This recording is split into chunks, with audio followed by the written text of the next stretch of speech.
একে একে শুরু হচ্ছে একাধিক নতুন ধারাবাহিক। জি বাংলা ও স্টার জলসার পর্দায় আসতে চলেছে একাধিক নতুন ধারাবাহিক। তার ভেতরে উল্লেখযোগ্য জি বাংলার ত্রয়ী, বাঘিনী, সতীপীঠ কালীঘাট ও ইচ্ছাধারী নাগকন্যা। তো অন্যদিকে স্টার জলসার পর্দায় আসতে চলেছে রাধা মাধব। এই ধারাবাহিকগুলোর টিজার প্রকাশ পাওয়ার পরে জি বাংলার বাঘিনী ও সতীপীঠ কালীঘাট ধারাবাহিকের প্রোমো প্রকাশ করেছিল চ্যানেল।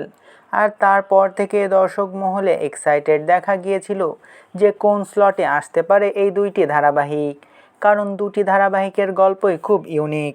একদিকে বাঘিনীর গল্পে দেখা যাচ্ছে একটা মহলের জীবনযুদ্ধের গল্প, তো অন্যদিকে সতীপীঠ কালীঘাট ধারাবাহিকে সতীপীঠ কালীঘাটের ইতিহাস দেখানো হবে।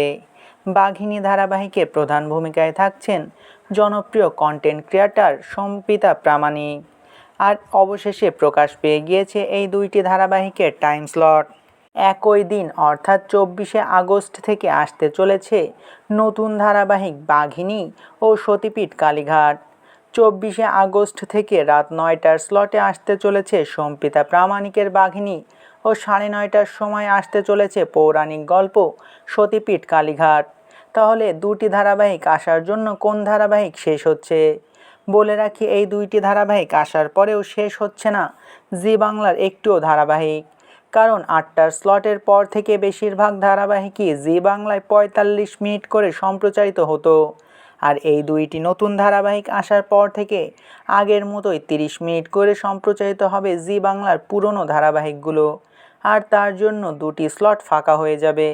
আর সেই দুইটি স্লটে আসতে চলেছে বাঘিনী ও সতীপীঠ কালীঘাট ধারাবাহিকটি।